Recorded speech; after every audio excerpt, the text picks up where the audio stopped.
Hello, Carolyn Preston. Yes. Welcome to Visual Radio. Oh, well, thank you so much. You are on the air. Oh, okay, great. I'm ready to go. I got your book in my hand, and I've got to tell you, not only myself, but the fellow that was just on the air with me, Joe LaRocca, we were stunned by all of the book is just marvelous. Oh, thank you. Well, thank you. What a great idea for a book. And it's called The Scrapbook of Frankie Pratt, a novel in pictures. Is this, I didn't see Jackie by Josh. Is this a departure from what you did with Jackie by Josh? Oh, Jackie by Josie. Josie, sorry. Yes, I've written three previous novels, and they are all conventional novels. And this novel, which is in the form of a vintage scrapbook, is a total departure for me. And but it is from years of, I was an archivist, and also I'm a big collector of antique scrapbooks and antique ephemera, and so I created the scrapbook. Now, you're in Charlottesville, Virginia? That's right. Mm-hmm. But you were an archivist at the Peabody Essex Museum. Yes, I was. I was a curator of manuscripts there, and then I worked at the Houghton Library at Harvard. So my husband and I lived up in the Boston area for 20 years, and he's actually from Cambridge. And we lived in Cambridge, and then we lived out in Harvard, Mass. And then what took us to Virginia was my husband is a writer, and he got a teaching job at University of Virginia. Well, when you're both in Boston, just ring us up, and you can be on the air live. All right. I'd love to. You're live right now, I mean, in studio. Oh, okay. Well, that would be great. We'd love to. In fact, he has a book coming out in May, so I will send him. You know, he will be up in Boston, so that'd be great. Oh, great. It'd be great to see both of you if you can. Would be. We'd love to. Now, I was at the Peabody Essex Museum taping Laurie Anderson. Were you at that event? No. How long ago was that? I'd say it was about 8, 9, 10 years ago. No, I haven't been there in a long time. Oh, okay. Been there since the early 80s. Oh, okay. Time, isn't it? Yeah.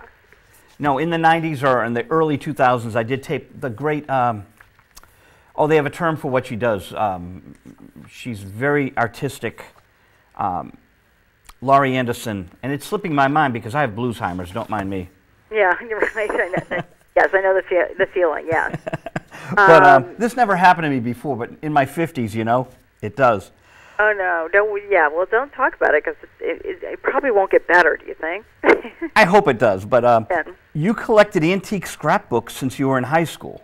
That's right, I did, and I loved antique scrapbooks and old things. I mean, I started with looking through my my grandmother's scrapbooks that she kept when she was in Paris in the 20s, and then my mother's scrapbooks from the 30s and 40s, and so I really, and I love the kind of stories that these scrapbooks told, and so I started collecting old scrapbooks and old valentines and all sorts of old things, postcards and things.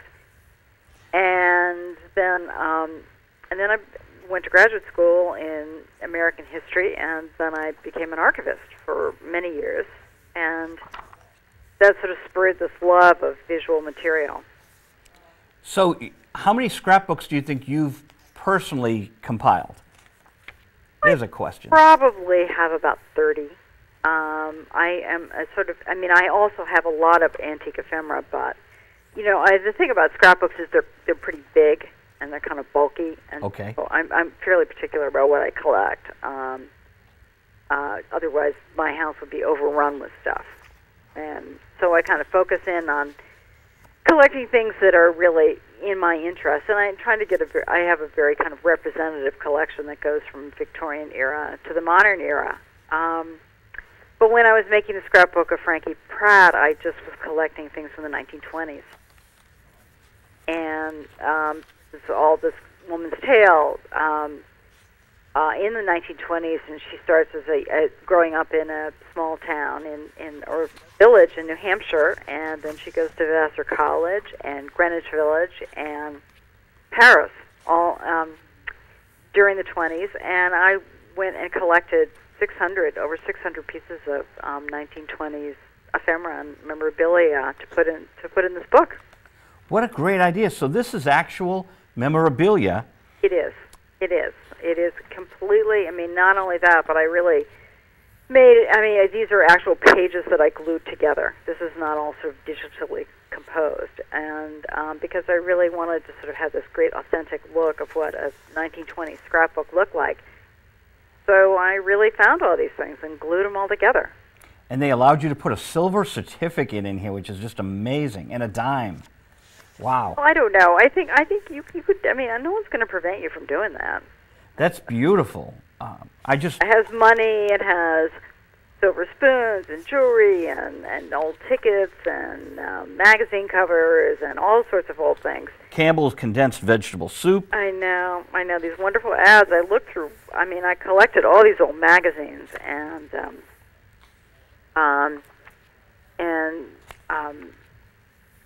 you know, fashion spreads and things that I probably went through thousands of old magazines to find, Collier's, Saturday Evening Post, all these magazines that don't exist anymore. And, I cut them up and found all of the advertisements in them, like the Campbell Soup ad. Or the Maxwell House Coffee, which, and Peppermint. And even though these are the 20s, me growing up in the 60s, I can relate to the Chesterfield cigarettes package. Yeah, well, there is. I mean, again, there are lots of old candy wrappers and things like that in the book, and, Babe Ruth bar, and one of my favorite things in there is a popsicle stick, like, the original popsicle stick that says, patent popsicle, and, so it's from the 20s. Now, I collect records, Carolyn, and I've never... Okay, what kind of records? All kinds of records, but usually in the rock and roll field. I've been a critic of rock music for many, many years. So I have, extensive collection. So these are LPs or 45s?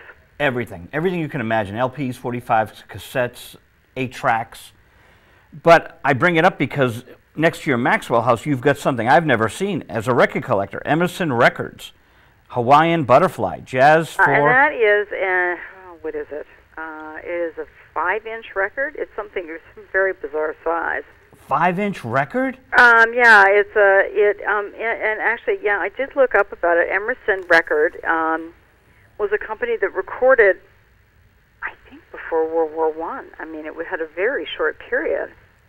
And, there are, and during the early period of records, there were all random sizes. I mean, there was not a standard size for records, and I mean, they still had the small hole in the center, but so there was. I mean, this period when they made these little records was just very short. I mean, it's like 3 years or something. Yeah, because I was familiar with 10-inch and 12-inch with 78 RPMs, but never a 5-inch. I know, isn't it? It's wonderful looking, and I found that in an old antique store. And, I think, as you probably know, old stores usually always have piles of records. Yes. Just the way they have piles of sheet music, Yep. It's like it's very common, and so you always find a big bin of records, and they'll be like $1 a piece or something. I mean, they're usually not very much. And so I went through this big pile of records, and I found this crazy little record in there. And it's Hawaiian foxtrot, so it's, Hawaiian music that was played during the 20s. That kind of love it. Oh, great! Yeah, I know. Anyway, so that's the kind of thing that I would find. It just would be so exciting, and things like old records, and in the back there. I mean, you saw their old book covers from original covers, and also Rises and luggage tickets from the Mauritania. One of these Cunard lines, and there's a spoon from an automat. I mean, you just would find all these crazy things. And an envelope, which is really, people just take envelopes for granted, but Madame Roxanne Pratt.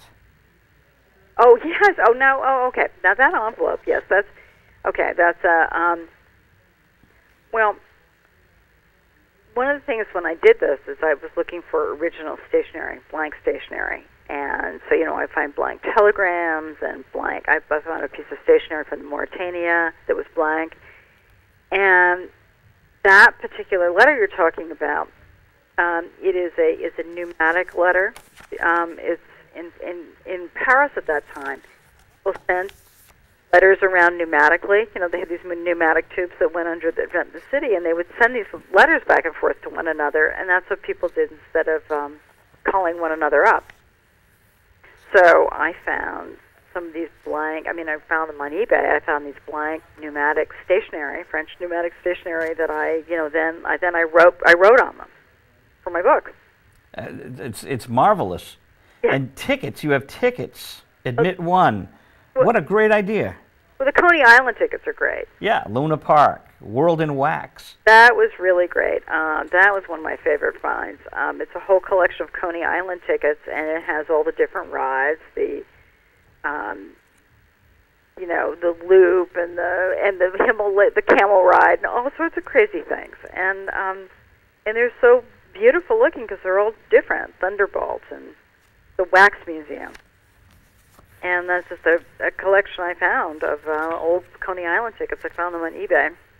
Well, you know, you bring up eBay, and that's interesting because I'm putting a boxed set together for the Bobby Hebb. Remember the song Sunny? Yes. So I worked for the estate of the late Bobby Hebb. Mm-hmm. And unfortunately, we lost Bobby last year, so we're putting together a box set. But when Bobby was alive, we were finding a lot of his materials, acetates, and even reel-to-reel recordings that he had lost on eBay. Can you believe this? Well, I'm not really surprised. I think, and so what had happened to them? I mean, had he lost them and like put them in storage and lost them or something? He had gone through a divorce and his first marriage, and he said, Joe, when you go through a divorce, you know, it's so traumatic. You don't really keep track of everything because you're going through that whole thing. And he was meticulous in how he kept his house in order and all his records filed. But there are over 1,000 versions of Sunny, so I would be on eBay finding different ones he didn't have and shipping them down to him, you know. We had a lot of fun with that. So did they all turn up together, or they were turning up separately? Oh, separately. And we'd find things that an artist like Bobby, who had toured the world with the Beatles, well, he had toured America with the Beatles, he toured with so many different people, he probably wasn't aware of this because there was no eBay at the time. But in 1966, they took his promotional photo, and the different countries around the world would either reverse it, so you'd see him, he'd look like he was left-handed when he's actually right-handed. Yeah. Or they would take the photo and shoot it down or blow it up. So it was in all these different configurations in different countries. Uh-huh. And you'd never know that as an artist unless you're going into the record stores to see your own record. Right.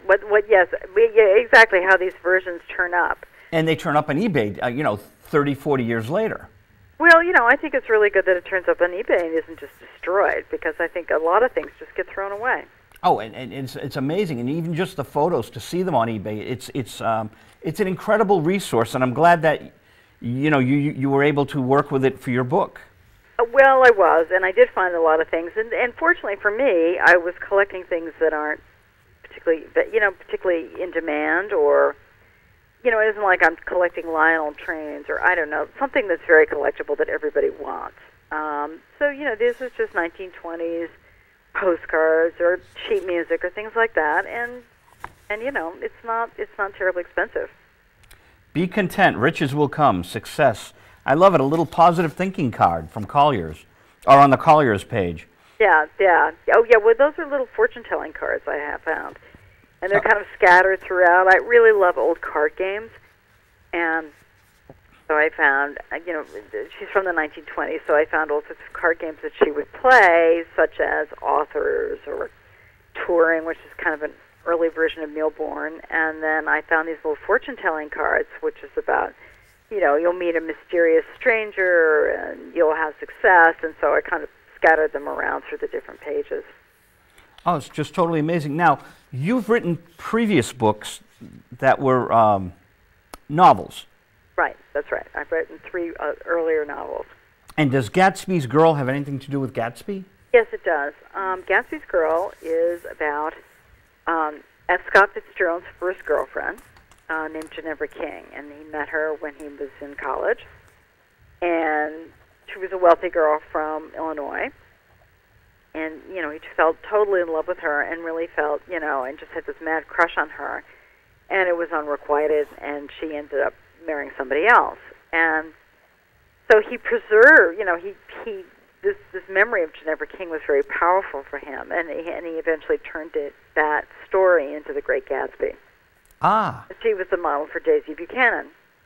Okay. And so when I was looking for my third novel, I came across this old scrap. I mean, it wasn't an original; it was a copy of the scrapbook that F. Scott Fitzgerald kept.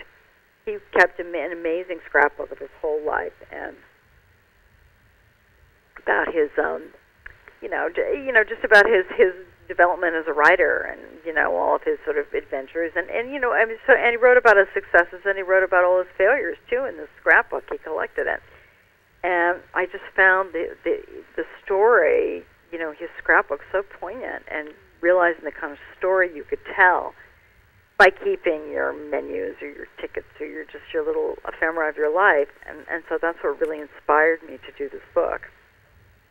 That's fascinating. So it brings me to the next question, which is, how did you develop the Scrapbook of Frankie Pratt? You came up with a fictional character. I did. I mean, the question is, how did I do it? And what came first? And I decided I would try and make this scrapbook of this woman in the 20s, and I wanted her to be a small town girl or from a very, rural area of New Hampshire, and then to be exposed to, the wider world's coming-of-age story. And the story starts when she's 18, and so I wanted her to go to college, and I wanted her to go to Greenwich Village and to Paris. These kind of the most exciting periods of life, probably of any time.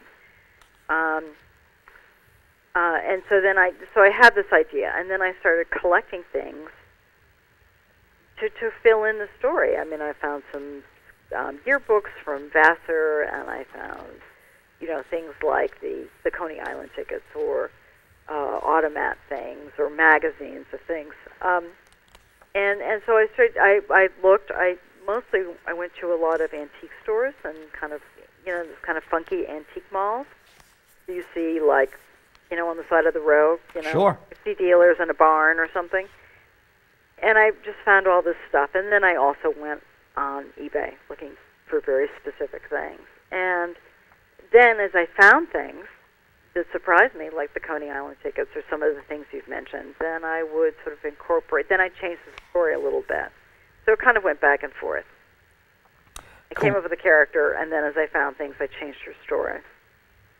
Now, is Shakespeare in his characters, or are the characters extensions of Shakespeare?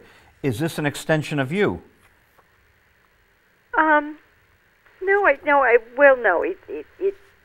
No, I don't think so. No, not at all. I mean, I'm not from New Hampshire. I'm from Illinois, and but he is inspired by some things. I mean, my grandmother was very good friends with a woman named Sylvia Beach, who started a famous bookstore in Paris in the 20s, and so I had a lot of her memorabilia. So there are some of my own family's adventures in Paris, and I mean, one of the reasons I was so interested in Paris in the 20s was because my grandmother had lived there.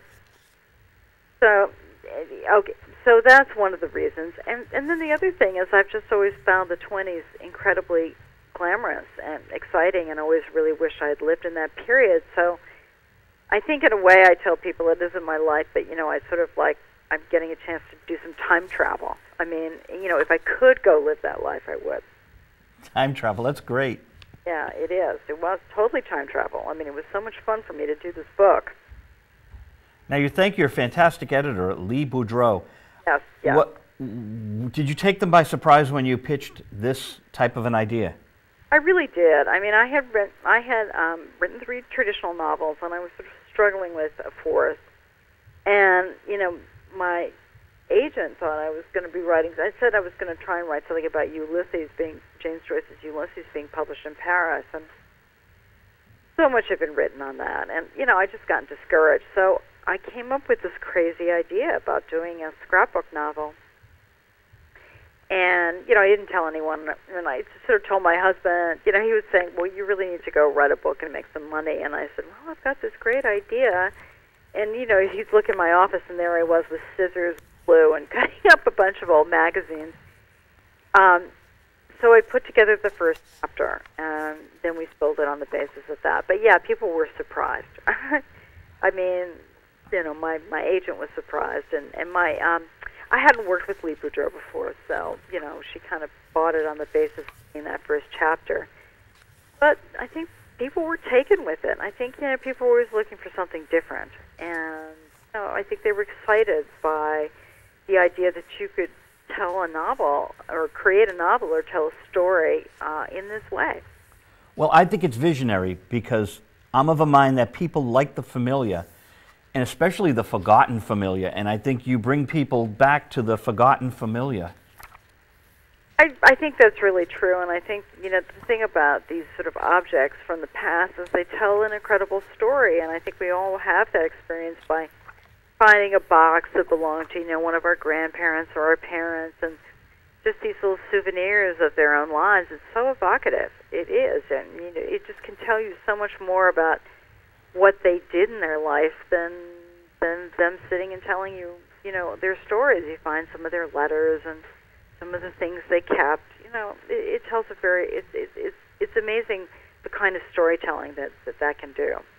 Griddle cakes and syrup, only 40 cents at Smith Brothers Restaurant. I know. In the Smith Brothers Restaurant, well, you know, Smith Brothers cough drop. Yep. Yeah. Well, anyway, there were some Smith Brothers, and they had a luncheonette in Poughkeepsie, New York, and so which I learned, and so, you know, and then I learned, you know, they were the ones who had started their cough drop business is in Poughkeepsie. Or that is an old menu I found from Smith Brothers. So that's an actual menu. You let people. Menu. Wow. I know those prices. You know the dollar or the 80 cents for the griddle cakes and everything. It's pretty wonderful. Womanhood and Marriage by Bernard McFadden. Bernard McFadden, he's someone I've always been kind of fascinated with. Bernard McFadden started the confession magazines in the 1920s, like True Romance and True Confessions. I know of them, but I didn't know that he was one of the...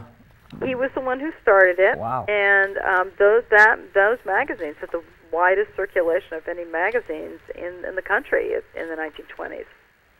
And the other thing about him is he was a real health nut, and he was the first. You know, he started a magazine called Physical Culture, which was about, you know, exercising and, you know, and eating, being a vegetarian, and, you know, people didn't know about that then. I mean, it was a completely revolutionary idea, and, you know, he was kind of a crazy person, as I show in my book. You know, he loved to do pictures, show pictures of himself when he was, you know, without a shirt on, and he was like, you know, 60 years old.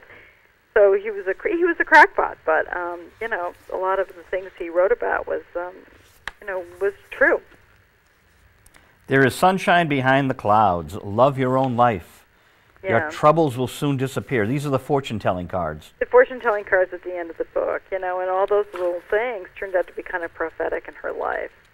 And it was, but you know, it's so fun for me. I'd find these little playing cards and things, and then, you know, I would find a place where they fit into her scrapbook, because, you know, that was the little fortune would tell, you know, would be prophetic for what's happening in her life. Now, where you grew up with scrapbooks, I grew up on Marvel Comics, the early Spider-Man and X-Men and yes. Fantastic Four, and so this to me is like reading a comic book, which appeals to me.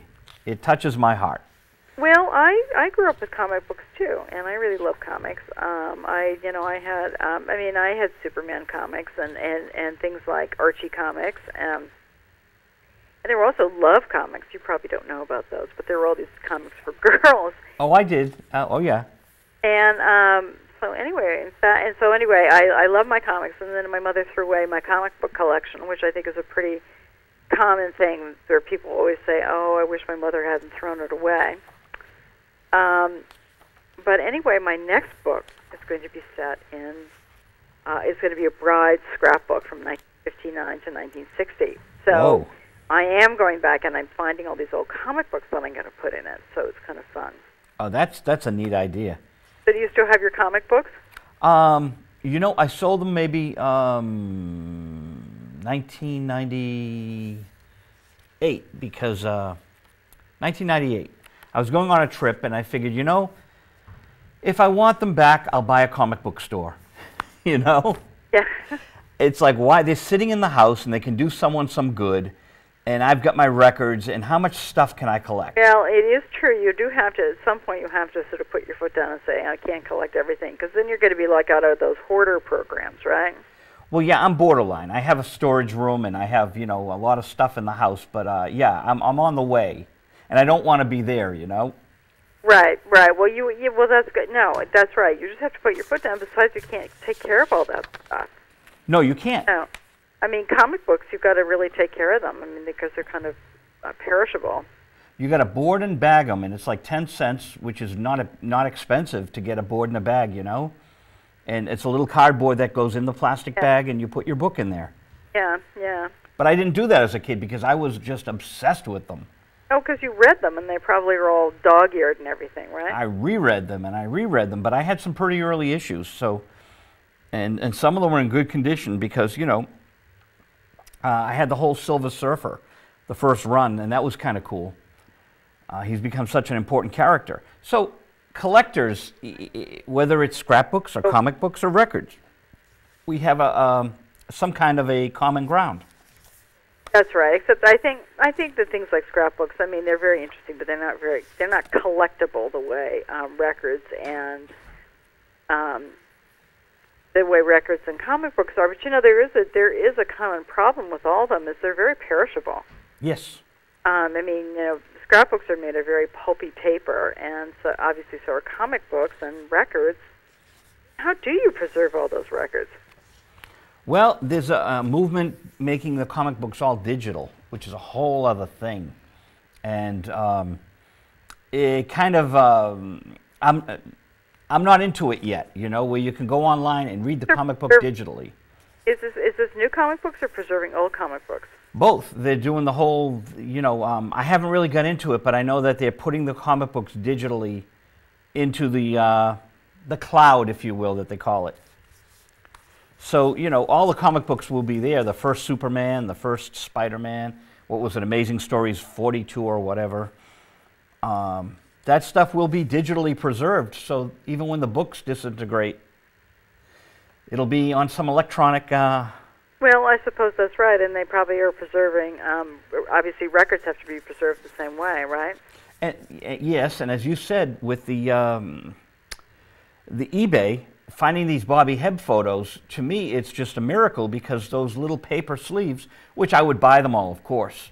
So we have all those Bobby Hebb records, but there they are on the web, and we use it on his website.